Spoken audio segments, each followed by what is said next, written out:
नमस्कार साथियों, मैं प्रशांत आप सभी मित्रों का स्वागत करता हूं आपके अपने चैनल पे। तो जैसा कि आपको पता होगा कि हम घटना चक्र के जो आय दृष्टि की बुक होती है करंट अफेयर की ईयरली मैगजीन, उसको हम अच्छे से स्टडी कर रहे हैं, जिसकी हमने 6 से 7 क्लासेस पहले ही ले ली है। ठीक है, तो इसको हम अच्छे से स्टडी कर रहे हैं। यह जो आपकी जो क्लास चल रही है, ये आगामी पेपर जो यूपी पीसीएस का प्री हो, चाहे यूपी पीसीएस का आरओआर हो, और चाहे आपका बीपीएससी का प्री एग्जाम हो, सभी के लिए सफिशियंट है और बहुत ही महत्वपूर्ण है। ठीक है, जो साथी पुराने वीडियोस को नहीं देखे हैं उसको भी जाके देख सकते हैं। पुराने हमने 6-7 वीडियो बना चुके हैं और प्रत्येक वीडियो में हम 4 से 5 टॉपिक को कवर करते हैं कि कितने लेंथ का टॉपिक है, उसके हिसाब से निर्भर करता है कि 5 टॉपिक होता है या 4 टॉपिक होता है। ठीक है, तो इसमें आपको करंट अफेयर 1 सितंबर 2023 से लेकर 30 सितंबर 2024 तक के हैं। तो क्लास शुरू करने से पहले सभी मित्रों से अनुरोध है कि आप ज़्यादा चैनल को सब्सक्राइब करें, ज़्यादा वीडियो को शेयर करें, ज़्यादा लाइक करें। आप हमारे टेलीग्राम चैनल और व्हाट्सएप चैनल को जो ही ज्वाइन करके रखें, जिसका लिंक आपको कमेंट बॉक्स में मिल जाएगा। नहीं तो आप देख सकते हैं कि हमारे यूट्यूब चैनल के डिस्क्रिप्शन बॉक्स में जब चैनल को ओपन करेंगे, ऊपर डिस्क्रिप्शन लिखा होगा, वहाँ पे जब टाइप करेंगे तो हमारे जितने भी सोशल मीडिया अकाउंट्स हैं सारे लिंक वहाँ पे दिखाई देंगे आपको, वहाँ से ज्वाइन हो सकते हैं। आप मेरे इंस्टाग्राम आई डी से भी जुड़ सकते हैं और चैनल के भी इंस्टाग्राम आई डी से भी जुड़ सकते हैं। ठीक है, तो चलिए शुरू करते हैं आज क्लास को। आज की क्लास हम शुरू करने वाले हैं, देखते हैं कहाँ तक हुआ था। एक सेकेंड। आज के 4 टॉपिक कौन से होंगे उसको हम देखने वाले हैं। देखिए हमारा, एक सेकेंड, यहाँ तक आपका हो गया था।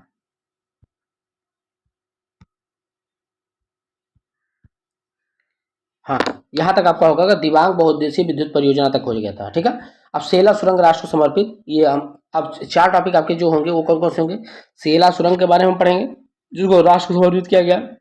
सौर की प्रतिमूर्ति, तो कोई एक स्टैचू के निर्माण किया गया, उसके बारे में पढ़ेंगे।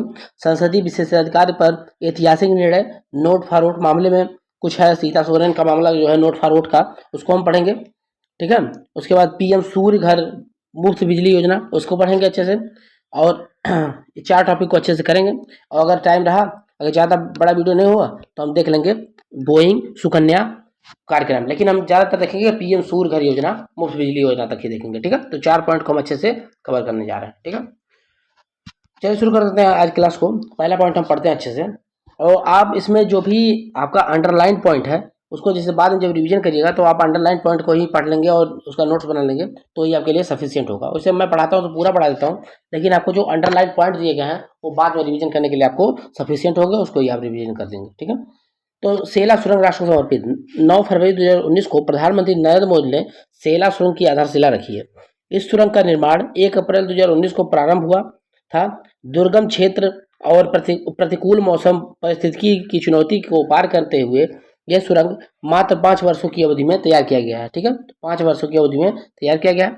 9 मार्च 2024 को 9 मार्च 2024 को प्रधानमंत्री नरेंद्र मोदी ने अरुणाचल प्रदेश में आभासी माध्यम से सेला सुरंग का राष्ट्र को समर्पित किया है। तो आभासी माध्यम की वर्चुअल माध्यम से सेला सुरंग को राष्ट्र को समर्पित किया है। सुरंग का निर्माण किसने किया है? बीआरओ ने, बॉर्डर रोड ऑर्गेनाइजेशन ने। कौन सा प्रोजेक्ट है? प्रोजेक्ट वर्तक, प्रोजेक्ट वर्तक के तहत बीआरओ ने इसका निर्माण किया है। सुरंग का समुद्र तल से लगभग 13,000 फीट की ऊंचाई पर बनाया गया है। समुद्र तल से 13,000 फीट की ऊंचाई पर इसको बनाया गया है। ठीक है, इस सुरंग से असम का तेजपुर अरुणाचल प्रदेश के तवांग से जोड़ने वाली सड़क पर बनाई गई है। ठीक है, तो असम के तेजपुर को अरुणाचल के तवांग से जोड़ने वाली सड़क पर बनाई गई है। सेला सुरंग सेला दर्रे से की हिम रेखा से काफी नीचे बनाई गई है, जिससे बर्फ को बिना हटाए सभी मौसमों में सुगमता पूर्वक यात्रा संभव हो सकेगी।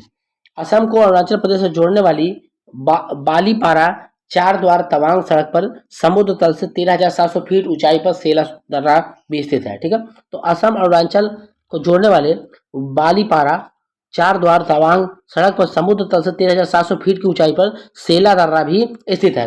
तो सेला दर्रा कहाँ स्थित है? बालीपारा 4 द्वार तवांग रोड पर ही स्थित है, 13,700 फीट ऊंचाई पर। ठीक है, इस सुरंग का निर्माण किसने किया था? सुरंग का निर्माण किया है न्यू ऑस्ट्रियन टनिंग विधि द्वारा। इस सुरंग का निर्माण किया गया है न्यू ऑस्ट्रियन टनिंग विधि द्वारा किया गया है। ठीक है, समुद्र तल से 13,000 फीट की ऊंचाई पर यह विश्व की सबसे ऊंची द्विलेन सड़क सुरंग है। तो 13,000 फीट की ऊंचाई पर विश्व की सबसे ऊंची और सबसे लंबी द्विलेन सड़क है। विश्व की सबसे लंबी द्विलेन सड़क है 13 फीट ऊंचाई पर। ठीक है, सेला सुरंग तवांग और अरुणाचल प्रदेश के लोगों के लिए वरदान साबित होगा, क्योंकि इस सुरंग का निर्माण से यात्रा के समय में कटौती होगी और सेला दर्रे के पार तेजी से आवाजाही सुनिश्चित होगी।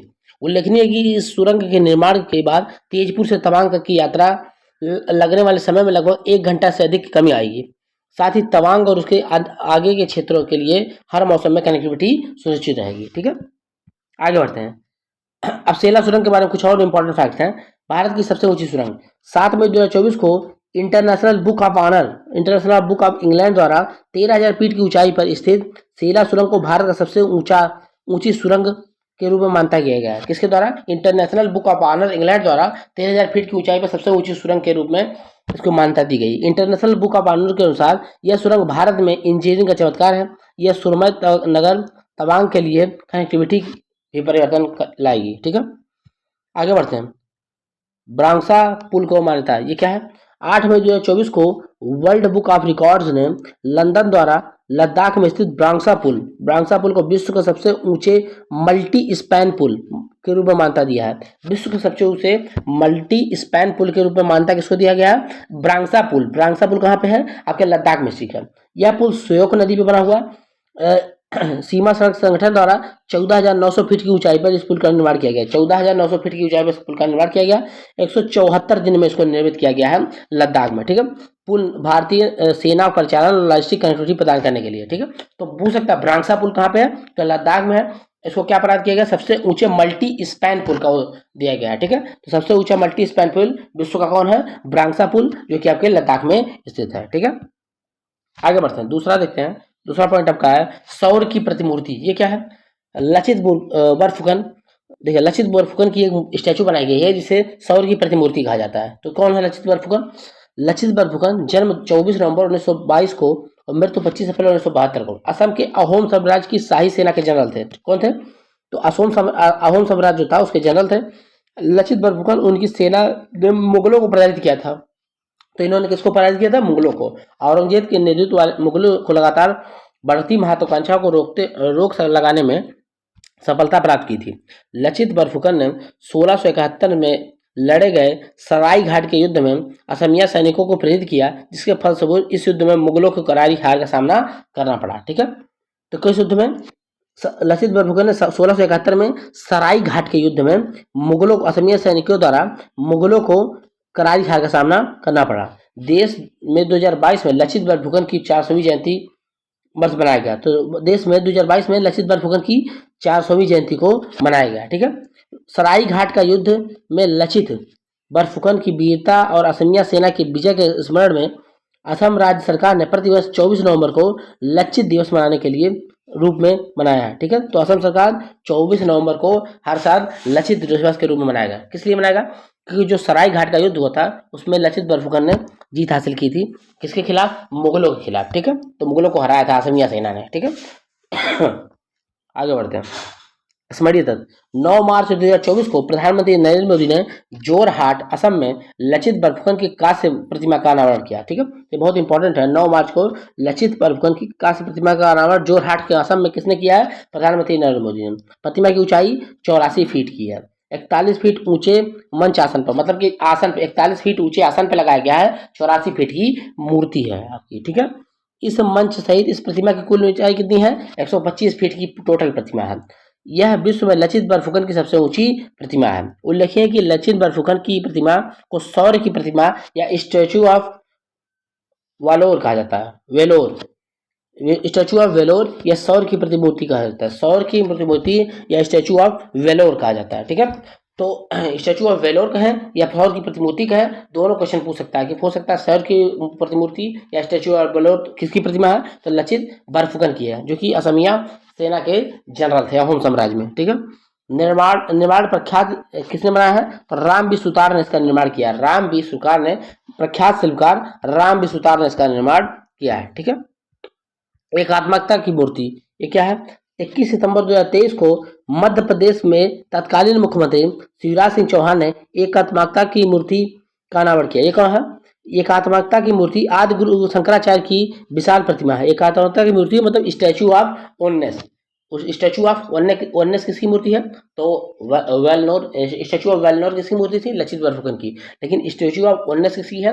आदि गुरु शंकराचार्य की है, जिसकी प्रतिमा बनाई गई है। ठीक है, यह प्रतिभा मध्य प्रदेश के खांडवा जिले में स्थित है। खांडवा जिले के पुनासा तहसील के अंतर्गत ओमकारेश्वर में मंधावत पर्वत पर स्थित है। 108 फीट की ऊंची है, 54 फीट की इसके आसन है, 27 फीट ऊंचे कमल की पंखुड़ी के सदृश है। ठीक है, सदृश बना हुआ है। ठीक है, तो 108 फीट की ऊंची है मूर्ति है, 54 फीट का इसका आसन है, 27 फीट ऊंचे कमल की पंखुड़ी सदृश आधार पर टिका हुआ है। ठीक है, तो स्टैचू ऑफ वननेस किसकी प्रतिमा है? आदिगुरु शंकराचार्य की है। ठीक है, आगे बढ़ते हैं। स्टैचू ऑफ सोशल जस्टिस एक इसकी मूर्ति है। तो देखिए, स्टैचू ऑफ सोशल जस्टिस जनवरी 2024 में विजयवाड़ा आंध्र प्रदेश में स्टैचू ऑफ सोशल जस्टिस का अनावरण किया गया। डॉक्टर भीमराव अम्बेडकर की कांस्य प्रतिमा है। बी आर अम्बेडकर की प्रतिमा, इस प्रतिमा की ऊंचाई 125 फीट की है। 125 फीट की प्रतिमा है, जिसमें 125 फीट के एक ऊंचे आसन पर स्थित है। ठीक है, 81 फीट के ऊंचे आसन पर। मंच सहित इस प्रतिमा की कुल ऊंचाई 206 फीट है। ठीक है, 125 फीट की मूर्ति है, 81 फीट के आसन पे बैठी है। ठीक है, विश्व में डॉक्टर अम्बेडकर की सबसे ऊंची प्रतिमा यही है, विजयवाड़ा में बनाई गई है। विजयवाड़ा आंध्र प्रदेश में बनाई गई है। ठीक है, उल्लेखनीय है कि विश्व में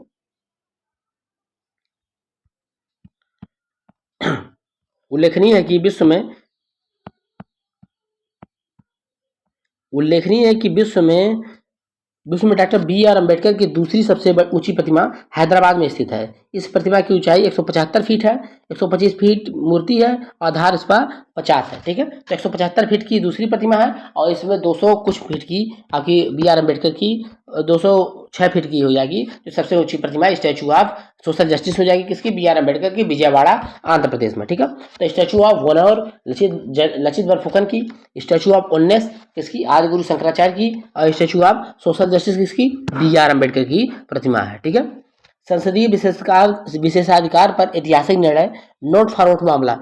संसदीय विशेषाधिकार ने वे विशेष अधिकार हैं जो संसद के एक अनिवार्य अंग के रूप में संसद के प्रत्येक सदन को सामूहिक रूप से और प्रत्येक सदन के सदस्यों को व्यक्तिगत रूप से प्राप्त हैं। इस अधिकारों के बिना वे अपने कर्तव्यों को निर्वहन क्षमता पूर्वक और प्रभावी रूप से नहीं कर सकते हैं, जो अन्य निकायों अथवा व्यक्तियों को प्राप्त अधिकारों से कहीं अधिक है। संविधान के अनुच्छेद 105 और 194 में संसद राज्य विधानमंडल के सदस्यों को उनके सदस्यों तथा सीमित समितियों की शक्तियों, विशेषाधिकार और उन्मुक्तियों का उल्लेख किया गया है। ठीक है, तो 105 में संसद सदस्यों को, 194 में विधानमंडल के सदस्यों को ये विशेषाधिकार प्राप्त है। क्या है मामला? देखिए, भारत का मुख्य न्यायाधीश DY चंद्रचूड़ की अध्यक्षता वाली 7 न्यायाधीशों की पीठ में सीता सोरेन बनाम भारत संघ की वाद सुनवाई की करते हुए 4 मार्च 2024 को वर्ष 1998 में PV नरसिम्हा राव बनाम राज्य मामले में 5 न्यायाधीशों द्वारा बहुमत के आधार पर दिए गए फैसलों को सर्वसम्मति से खारिज कर दिया। ठीक है, तो सीता सोरेन वर्सेस भारत संघ का जो केस था, जो 1998 में 5 जजों की बेंच ने दिया था, उसको DY चंद्रचूड़ की बेंच ने खारिज कर दिया। क्या है मामला? इस फैसले के उपरांत संसद तथा विधानमंडल सदस्यों को भाषण या वोट के लिए रिश्वत लेने के मामले में संसदीय विशेषता के तहत प्रतिरक्षा नहीं प्राप्त होगी। मतलब कि अगर आप क्या कर, इस फैसले के अनुसार क्या है, अगर संसद का सदस्य या विधानमंडल का सदस्य भाषण या वोट के लिए रिश्वत के मामले में संसदीय विशेषाधिकार नहीं मिलेगा। ठीक है, अगर आप भाषण या वोट के लिए रिश्वत ले रहे हैं या रिश्वत दे रहे हैं तो आपको संसदीय विशेषाधिकार नहीं मिलेगा। इसमें इस निर्णय में कहा गया है, पहले के निर्णय को जज साहब ने पलट दिया है। ठीक है, सीता सोरेन वर्सेस भारत संघ केस। तो पूछ सकता है कि सीता सोरेन बनाम भारत संघ केस किससे संबंधित है? तो किनसे? संसदीय विशेषाधिकार संबंधित केस है ये। ठीक है, साथ ही भ्रष्टाचार निवारण अधिनियम 1988 के तहत रिश्वत लेने के मामले में संसद तथा विधानमंडल सदस्यों को खिलाफ कानून प्रवर्तन एजेंसियों द्वारा जांच व मुकदमा शुरू करने का मार्ग प्रशस्त हो गया है। ठीक है, ऐतिहासिक निर्णय देने वाले खंडपीठ में कौन कौन से हैं? 7 सदस्य हैं। Justice DY Chandrachud, justice SS Bopanna, justice MM Sundaresh, justice PR Narasimhan, justice JB Pardiwala, justice Sanjay Kumar और जस्टिस मनोज मिश्रा, इसमें शामिल है 7 जज। ठीक है, 4 मार्च 2024 को उच्चतम न्यायालय ने संसदीय विशेषाधिकार के संदर्भ में ऐतिहासिक फैसला सुनाया है, जिसमें PV नरसिम्हा राव बनाम राज्य मामले सुनाए गए अपने फैसले को पलटते हुए उच्चतम न्यायालय ने निर्णित किया है कि संसद सदस्य और विधानमंडल सदस्य सदन में वोट देने या भाषण देने के लिए रिश्वत लेने पर विशेषाधिकार के तहत अभियोजन से छूट का प्रावधान नहीं कर सकते हैं। अगर मतलब कोई भी संसद सदस्य या विधानमंडल के सदस्य अगर सदन में बैठ के और वोट के लिए रिश्वत लेता है तो वो उसको विशेषाधिकार नहीं मिलेगा, उसके ऊपर भ्रष्टाचार निवारण का एक्ट चलाया जाएगा जो कि 1988 का आया हुआ है। ठीक है, तो यह फैसला DY चंद्रचूड़ की बेंच ने दी है। ये बहुत ही इंपॉर्टेंट फैसला है।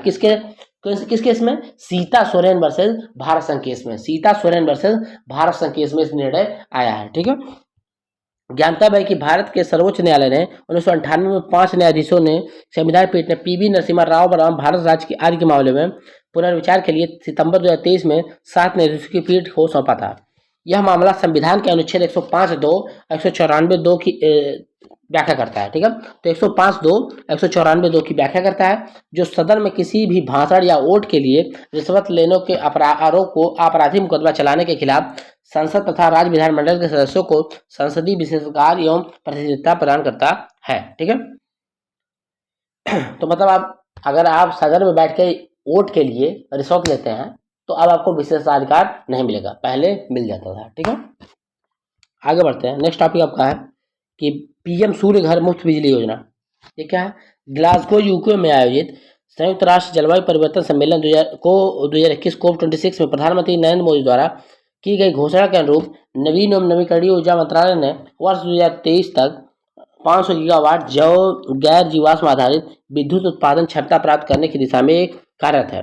अंतर्राष्ट्रीय नवीकरणीय ऊर्जा एजेंसी द्वारा जारी नवीकरणीय क्षमता सांख्यिकी 2023 नामक रिपोर्ट के अनुसार भारत नवीकरणीय ऊर्जा स्थापित क्षमता के संदर्भ में विश्व के चौथे स्थान पर, मतलब कि नवीकरणीय ऊर्जा की स्थापना में भारत चौथे स्थान पर है।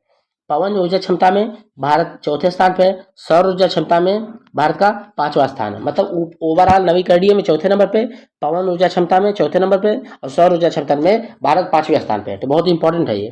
ठीक है, 29 फरवरी 2024 को प्रधानमंत्री नरेंद्र मोदी की अध्यक्षता में केंद्रीय मंडल ने PM सूर्य घर मुफ्त बिजली योजना को मंजूरी दी है। PM सूर्य घर मुफ्त बिजली योजना 13 कब दी है? 29 फरवरी 2024 को। 13 फरवरी 2024 को प्रधानमंत्री नरेंद्र मोदी ने अपने भाषण में इसकी घोषणा की थी।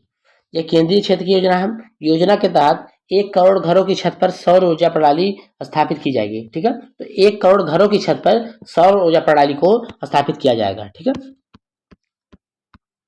छत पर सौर ऊर्जा प्रणाली की स्थापना देश में 1 करोड़ परिवार प्रत्येक माह 300 यूनिट का निःशुल्क बिजली मिल सकेगा। तो प्रत्येक माह में 300 यूनिट बिजली मिल सकेगा कितने? 1 करोड़ परिवारों को। ठीक है, इस योजना हेतु कुल परिव्यय कितना है? तो 75,021 करोड़ रुपया इसमें कुल खर्च होगा। पर कुल परिव्यय 75,021 करोड़ रुपये उसमें कुल परिव्यय है।